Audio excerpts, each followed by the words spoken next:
When kindness to one bride awakens, the hidden clan behind her, does the valley gain peace or inherit danger? The wind cut through Bitter Creek like a dull blade, rattling the depot sign and sending tumbleweeds skittering past the loading platform. Thomas Rourke pulled his pocket watch from his vest. 4:37.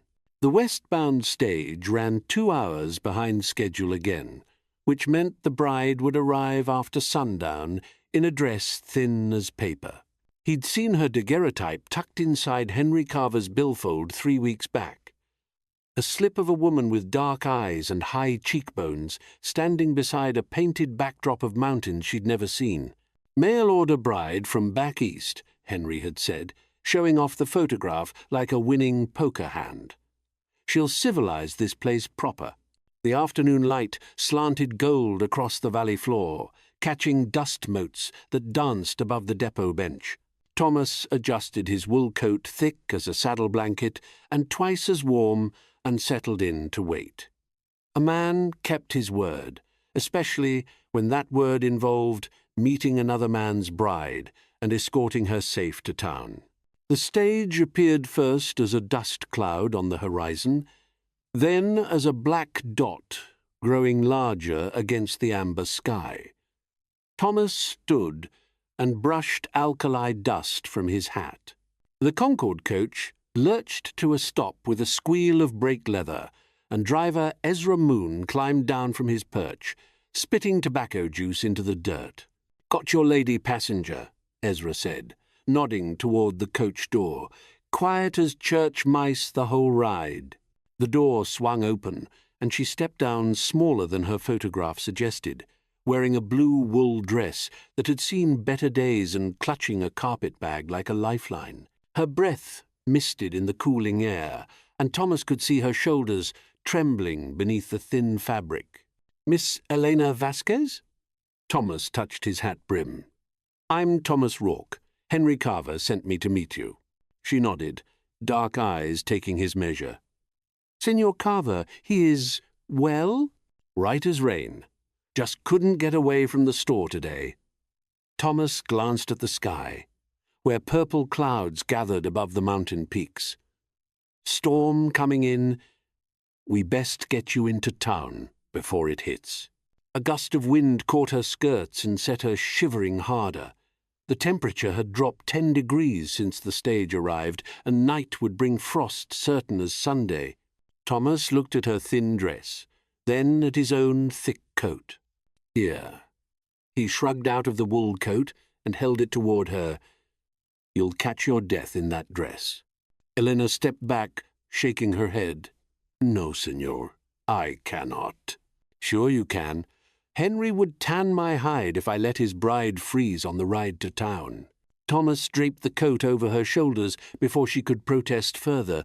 The heavy wool engulfed her small frame, sleeves hanging past her fingertips. "There. Better?" She pulled the coat close, and for the first time since stepping off the stage, her shoulders stopped shaking. "Gracias. You are very kind." Thomas unhitched his bay gelding from the depot rail and helped Elena into the saddle, then swung up behind her. The coat made her seem even smaller, like a child wearing her father's clothes. He clicked his tongue, and the horse stepped into an easy walk toward town. "Henry's got a nice place," Thomas said as they rode. "Store downstairs, living quarters up top. You'll be comfortable there." Elena nodded, but didn't speak. The wind picked up, carrying the scent of snow from the high country. Thomas felt the cold through his shirt and vest, but the coat would keep her warm until they reached Carver's store. Bitter Creek's main street stretched before them in the gathering dusk false front buildings, casting long shadows across the rutted dirt road. Yellow lamplights spilled from windows, and smoke rose straight up from chimneys before the wind caught it and scattered it like prayers. They stopped in front of Carver's general store, where Henry waited on the covered porch, shifting his weight from foot to foot like a nervous colt. He was a good man, Thomas knew, honest in his dealings and fair with credit, but tonight he looked pale as fresh whitewash. Elena. Henry stepped forward as Thomas helped her down from the horse. You made it safe. She stood before her intended husband, still wrapped in Thomas's coat, and offered a small smile. Si, Senor Carver. The journey was long. But Senor Rourke, he took good care of me. Thomas started to ask for his coat back, then caught himself. The woman would need it tonight, and he could fetch it tomorrow after she'd had time to settle in and find warmer clothes. He touched his hat brim instead. Ma'am? Henry. He turned the bay toward home, where his own cold hearth waited. The first snowflakes began falling as he reached his cabin. Fat flakes that melted on his shoulders and turned the world soft and white. Thomas woke to silence, the peculiar hush that followed a heavy snowfall. He pulled on boots and stepped outside to find the world transformed. Snow lay 3 feet deep across the valley, covering fences and filling creek beds. The sky hung grey and close, promising more weather. He saddled the bay and rode toward town, the horses' hooves crunching through the crust. Bitter Creek looked like a different place under its white blanket. Smoke rose from every chimney, and the few folks out early moved quickly between buildings, hunched against the cold. At Carver's store, Thomas tied his horse to the rail and stomped snow from his boots before pushing through the door. A bell jangled overhead, and warm air scented with coffee and coal smoke washed over him. Henry stood behind the counter, measuring out dried beans for old Mrs. Patterson. Dark circles ringed his eyes, and his usually neat hair stuck up in all directions. Morning, Henry. Thomas nodded to Mrs. Patterson, who clutched her purchases and hurried past him toward the door. Came by to fetch my coat, if Elena's done with it. Henry's hand stilled on the bean scoop. About that, Thomas, I was hoping you might let her keep it a while longer. Her trunk got left behind in Denver, and she's got nothing but that one dress. Through the doorway that led to the upstairs living quarters, Thomas glimpsed Elena sitting at a small table, his coat draped over her shoulders like a shawl. She was writing in a small leather journal, her pen moving quickly across the page. Of course. Thomas kept his voice low. Storm caught us all by surprise. She settling in all right? I suppose. Henry rubbed his forehead with the back of his hand. She's different than I expected. Quieter. And she keeps writing in that book of hers letters, I think, in Spanish. The door chime sounded, and Reverend Morrison stamped in, shaking snow from his black coat. Morning, boys. Thought I'd check on the new arrival. Make sure she's prepared for Sunday service. She's upstairs, Henry said. Elena? Reverend's here to see you. Elena appeared in the doorway, Thomas's coat still wrapped around her small frame. She nodded politely to the Reverend, but stayed where she was. Welcome to Bitter Creek, my dear, Morrison said in his pulpit voice. I trust you'll join us for worship this Sunday. We have a small but devoted congregation. Si, Reverend. Gracias. Elena's fingers tightened on the coat's lapels. Wonderful. And I do hope you'll consider joining Our Lady's Auxiliary. Mrs. Morrison leads a Bible study every Tuesday afternoon. Elena nodded again, but Thomas caught something in her dark eyes. Not fear exactly, but wariness, like a deer that had caught human scent on the wind. After Morrison left, Elena retreated upstairs without another word. Henry watched her go, then turned to Thomas with a troubled expression. She hardly ate any breakfast, and when I mentioned the wedding ceremony, she went pale as a sheet. Henry lowered his voice. Think I made a mistake, Thomas? Maybe we're not suited. Give her time, Thomas said. It's a big change coming out here. Everything's different, the weather, the people, the land itself. But as he rode home through the deepening snow, Thomas wondered if time would be enough. Elena Vasquez seemed like a woman carrying secrets, and secrets had a way of surfacing when you least expected them. That evening, as he sat by his fire whittling a new chess piece, Thomas heard horses approaching through the snow. He set down his knife and moved to the window. In the moonlight, he could see riders, maybe a dozen of them, making their way up the valley. They moved in single file, leading pack animals loaded with bundles and canvas. The riders passed his cabin without stopping, heading toward the flat ground near Willow Creek, where the grass grew thick in summer. Thomas watched until they disappeared into the trees, then returned to his chair by the fire. But sleep came hard that night, and he found himself listening for sounds that never came: voices, horse nickering, the ring of axe on wood. By morning, he'd almost convinced himself he'd dreamed the whole thing. Almost. Thomas rode out early to check his fence lines, following the creek toward the summer pasture, where he ran his small herd of cattle. The snow had stopped during the night, leaving the world crisp and bright.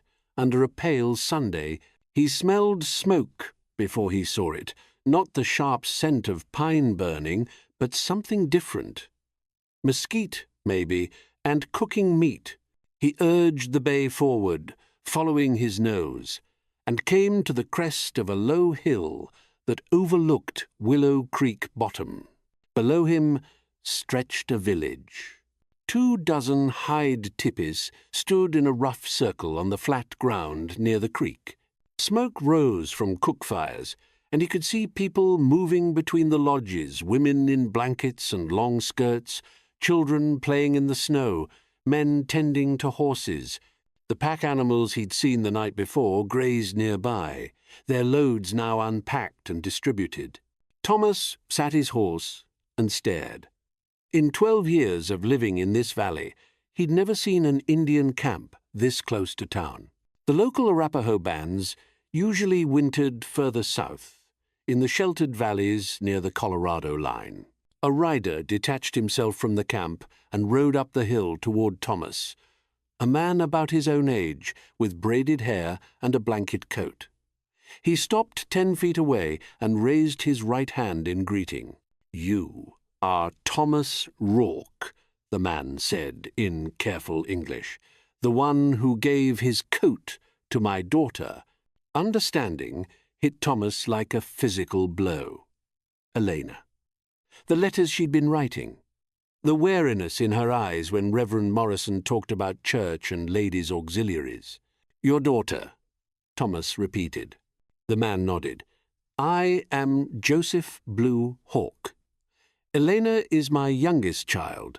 She married the white man to help our people, but she did not tell him of her blood." Thomas looked down at the camp again, seeing it with new eyes. This wasn't a war party or a raiding band. These were families, grandparents and children, young mothers with babies on their backs. Refugees, maybe, looking for shelter from the hard winter. "She's been writing to you," Thomas said. "Every week since she came to this place. She told us of your kindness, how you gave your coat to a stranger without asking for anything in return."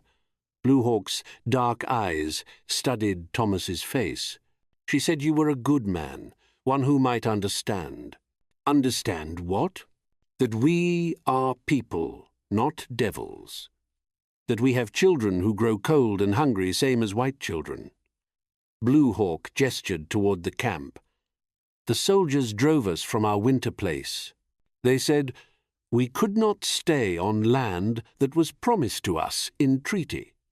So we came here to the daughter who might speak for us."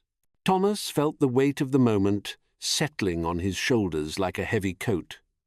He thought of Elena sitting at Henry's table, writing her careful letters. Of Henry mentioning her letters in Spanish, except they weren't in Spanish at all, but in Arapaho, written in the Spanish script she'd learned at the mission school. "What does she want me to do?" Thomas asked. "Nothing yet. But soon the white men in your town will see our smoke and come with guns. When that happens, she hopes you will remember the coat you gave to a cold woman and speak for the people who raised her.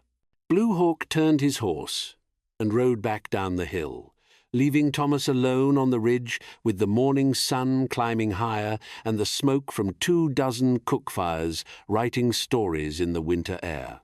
Thomas rode hard toward town, his mind churning like a butter churn. By the time he reached Main Street, a crowd had gathered in front of the depot. Men stood in tight knots, voices rising and falling like wind through wheat. He caught fragments as he dismounted. Saw the smoke myself. Could be 50 of them. Send word to Fort Collins. Sheriff Ben Hawley stood on the depot platform, trying to restore order. A big man with greying hair and steady hands, Hawley had kept the peace in Bitter Creek for 8 years without firing his gun in anger. "Now hold on," Hawley was saying as Thomas pushed through the crowd. "Let's not get ahead of ourselves. Could be trappers or surveyors or any number of things." "It's Indians, Ben," called out Pete Morrison, the preacher's brother who ran the saloon. "Jimmy Carver saw them through his spyglass typus and war paint and the whole lot." Thomas caught Hawley's eye and jerked his head toward the sheriff's office. Hawley nodded and raised his voice again. "All right, folks, I'm going to ride out and take a look myself. Until I get back, I don't want to hear any talk of posies or vigilante justice. We'll handle this legal and proper." The crowd began to disperse, but Thomas could see the fear in their faces, fear bred on stories told around winter, Fire's stories of raids and massacres, of settlers found scalped and mutilated. Most of it was moonshine and newspaper lies, but fear didn't care much for truth. In his office, Hawley poured 2 cups of coffee and handed one to Thomas. "You look like you've seen a ghost." "Close enough." Thomas wrapped his hands around the warm cup. "Ben, there's something you need to know about Elena Vasquez." He told Hawley everything about Elena's letters, her father's visit, the camp by Willow Creek. The sheriff listened without interruption, his weathered face revealing nothing. When Thomas finished, Hawley was quiet for a long moment. Then he walked to his window and looked out at the street, where knots of men still gathered and talked in low voices. "How many in the camp?" Hawley asked. 24 families, maybe more. Women and children mostly. "They're not looking for trouble, Ben." "Doesn't matter what they're looking for. It's what they're going to find that worries me." Hawley turned from the window. "Pete Morrison's already talking about riding to Fort Collins for troops, and there's others who'd rather handle it themselves, if you catch my meaning." Thomas caught it. Men like Jake Sullivan, who'd lost a brother in Colorado Territory 10 years back, and Dutch Kessler, whose wife still woke screaming from dreams of painted faces at the window. Good men, mostly, but carrying grudges like infected wounds. "Elena's trying to help them," Thomas said. "Her father said they were driven from their winter camp by soldiers. They've got nowhere else to go." "That may be. But Henry Carver doesn't know his wife is half Arapaho, and when he finds out, there's going to be hell to pay." Hawley drained his coffee cup and reached for his coat. "I better get out there and talk to them before this whole thing blows up in our faces." Thomas stood as well. "I'm coming with you." "Figured you might." Hawley checked his pistol and slipped it back into its holster. "Question is, whose side are you on when the shooting starts?" "The side that keeps innocent folks from dying." Hawley studied his face for a moment, then nodded. "That'll have to do." They were saddling their horses when Henry Carver came running down the street, his face flushed and his eyes wild. He stumbled to a stop beside Thomas's bay, gasping for breath. "She's gone," Henry panted. "Elena, I went upstairs to check on her, and she's not there. Her bag's gone too, and that coat of yours." Thomas and Hawley exchanged glances. Elena had made her choice slipped away to warn her father and his people that the white men were coming with guns and fear. "How long?" Hawley asked. "Can't be more than an hour. I was in the store the whole time, should have heard her leave." Henry grabbed Thomas's stirrup. "You got to help me find her. She doesn't know the country. And there's wolves out there. And, Henry," Thomas said quietly, "there's something you need to know about your wife." But before he could explain, a shot echoed across the valley, sharp and clear in the cold air. Then another, and another. The three men looked toward Willow Creek, where black smoke was beginning to rise above the trees. They rode hard through the snow, Hawley in the lead and Henry bringing up the rear, still demanding answers that would have to wait. The shots had stopped, but the smoke was thicker now, not the thin grey of cook fires, but the black, oily smoke of burning canvas and leather. As they crested the hill above the creek, Thomas saw the camp in chaos. The tipis still stood, but people ran between them, carrying bundles and children. Horses reared and plunged at their picket lines, spooked by the smell of gunpowder and the shouts of armed men. A dozen riders sat their horses at the edge of the camp townsmen Thomas recognized, led by Pete Morrison and Jake Sullivan. They held rifles across their saddles, and their faces were hard as winter ground. "Stay back," Morrison called as the three men approached. "We got this handled." Hawley rode past him without slowing, his badge catching the pale sunlight. "Stand down, Pete. All of you." "Like hell," Sullivan spat. "These savages killed my brother. Time they paid for it. Your brother died in Colorado Territory 10 years ago, and it wasn't any of these people who killed him." Hawley's voice carried the authority of 8 years wearing a star. Now I said, "Stand down." Thomas scanned the camp, looking for Elena and her father. He found them near the largest tipi, where Joseph Bluehawk stood with his arms crossed and his face impassive. Elena stood beside him, still wearing Thomas's thick coat, her dark eyes moving from face to face among the armed men. "There she is," Henry said, spurring his horse forward. "Elena!" She turned at the sound of her name, and, for a moment, her composed mask slipped. Thomas saw fear there, and something else, the look of a woman who had finally been cornered by the truth. Henry dismounted and strode toward her, his boots crunching in the snow. "What are you doing here? I've been worried sick." Elena lifted her chin. "I came to warn my people that angry men were coming with guns." "Your people?" Henry stopped short, confusion replacing anger on his face. "What are you talking about? These are Indians. See, husband. And so am I." The words fell into the winter air like stones into still water, sending ripples in all directions. Henry stared at his wife as if she'd grown a second head. Pete Morrison cursed under his breath. Jake Sullivan raised his rifle. "Well, I'll be damned," Sullivan said. "We got ourselves a squaw lover." Thomas swung down from his horse and stepped between Sullivan and the camp. "You got yourself a problem, Jake, if you don't lower that weapon. This ain't your fight, Rourke. It became my fight when I gave that woman my coat." Thomas kept his voice steady, but his hand moved to the butt of his Colt. "And it's my fight when men talk about shooting women and children." "They ain't people," Morrison said. His preacher's voice turned ugly. "They're godless savages.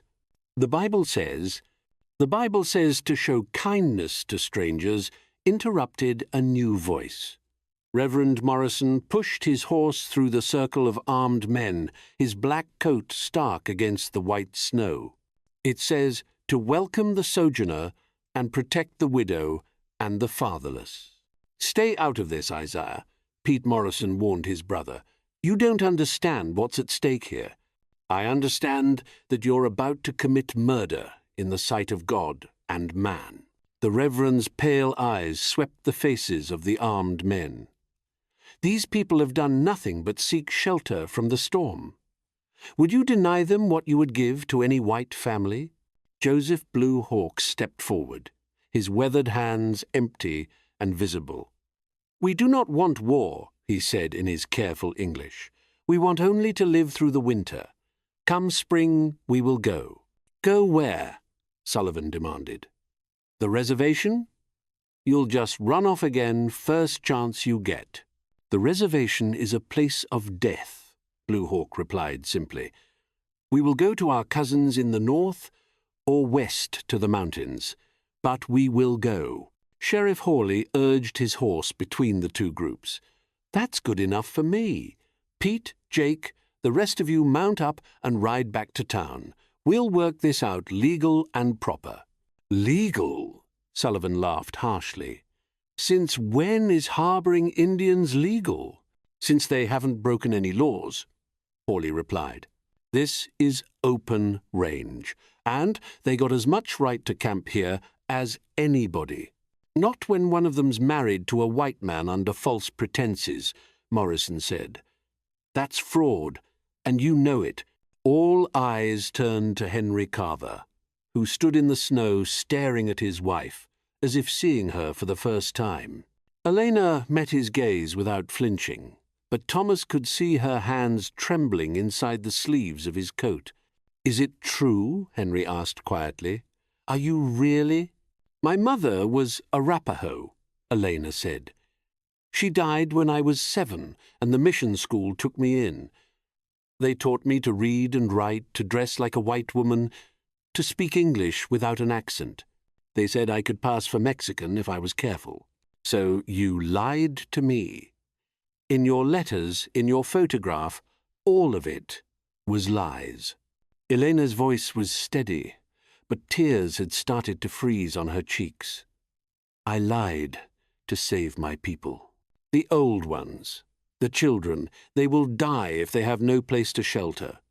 I thought if I married a good man, if I became part of your town, I could speak for them." Henry was quiet for a long moment. The only sound, the wind through the trees and the nervous stamping of horses. Then he turned away from his wife and walked back toward his horse. "Henry, wait," Thomas called. "Where are you going?" "Back to town. To think." Henry mounted his horse and looked back at Elena one last time. "I don't know who you are anymore." He rode away without another word, leaving his wife standing in the snow among her father's people. The armed men watched him go, uncertainty flickering across their faces. "Well?" Sullivan demanded. "What's it going to be, Sheriff?" Hawley considered for a moment, then made his decision. "The camp stays. But I'll be riding out here regular to check on things, and if there's any trouble, any at all, they're gone. We clear?" Blue Hawk nodded solemnly. "We understand, Sheriff. There will be no trouble from us. See that there isn't." Hawley turned to the armed men. "Pete, Jake, rest of you time to go home. Show's over." The men grumbled and argued, but they holstered their weapons and rode away one by one. Thomas stayed behind, watching Elena as she stood beside her father, still wrapped in his wool coat. "What will you do now?" he asked. Elena looked toward town, where the smoke from Henry's chimney rose straight up in the still air. "I do not know. He is a good man, but he did not marry an Indian woman. He married someone who does not exist." "Maybe she does exist," Thomas said. "Maybe she's just more complicated than he thought." Elena managed a small smile. "And maybe some complications are too much for a simple storekeeper to bear." Thomas untied a bundle from his saddle and handed it to her flour and coffee and dried beans he'd brought from his own stores. "For the children," he said. "Gracias." Elena accepted the bundle, her fingers brushing his for a moment. You are a good man, Thomas Rourke. My father sees it, and so do I. As Thomas rode back toward town, he could see smoke rising from the Indian camp, not the black smoke of burning canvas now, but the grey smoke of cook fires and warmth. Behind him, Elena stood in the snow, still wearing his coat, watching the sun set over the valley that had become both refuge and trap. 3 days later, Thomas found Elena sitting on the bench outside Carver's store, his wool coat draped over her shoulders like a shawl. Her carpet bag sat beside her feet, and she was writing in her leather journal again. "Waiting for the stage?" Thomas asked, settling beside her on the bench. "See, it comes at noon." Elena closed the journal and looked down Main Street, where ordinary folks went about their business as if the world hadn't shifted on its axis. "I am going to Denver. There is a school there for Indian children. They need teachers who speak both languages." "What about Henry?" Elena was quiet for a moment. "He came to see me yesterday. He said he was sorry for the things he said, but he could not be married to someone he did not know. I told him I understood."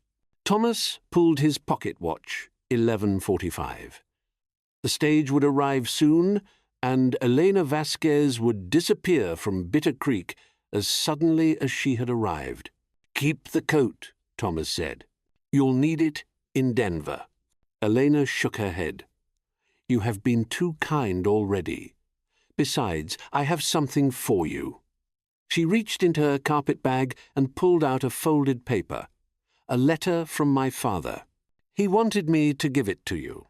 Thomas unfolded the paper and found a single sentence written in careful English. "The coat you gave my daughter has kept our whole people warm." "I don't understand." "The night I warned the camp about the angry men, my father called a council. The old ones said your kindness was a sign that not all white men see us as enemies. They decided to stay and try to make peace instead of running again." Elena smiled. One coat, but it changed everything. The stage appeared at the end of Main Street, dust rising from its wheels. Thomas helped Elena with her carpet bag and watched as she climbed into the coach. Through the window, she looked smaller than ever in his thick coat, but her dark eyes were steady and sure. "Will you write?" Thomas asked. "Perhaps. If you would like to hear from an Indian schoolteacher in Denver." "I would." The driver cracked his whip, and the stage lurched into motion. Thomas watched until it disappeared around the bend, then walked back into town where the smell of snow hung in the air and smoke rose from every chimney. That evening, Sheriff Hawley stopped by Thomas's cabin with a bottle of whiskey and news from the Indian camp. "Blue Hawk's been talking to folks in town," Hawley said, "settling by the fire, trading for supplies, offering to cut firewood for the winter. Old Mrs. Patterson hired 2 of the women to help with her washing. Any trouble?" "Some grumbling from the usual suspects, but nothing serious. Reverend Morrison's been preaching about Christian charity, which helps." Hawley poured 2 glasses of whiskey. Funny how one woman's lie turned into everybody's truth. Thomas sipped his whiskey and stared into the fire. Outside, snow had begun falling again. Fat flakes that turned the world soft and white. Somewhere out there, Joseph Blue Hawk's people were settling in for another winter night, warm in their teepees beside Willow Creek. And somewhere on the road to Denver, Elena Vasquez rode through the darkness toward whatever came next, wrapped in a coat that had somehow become large enough to shelter them all. If something in this story touched you, linger with us. We'll handle the rest.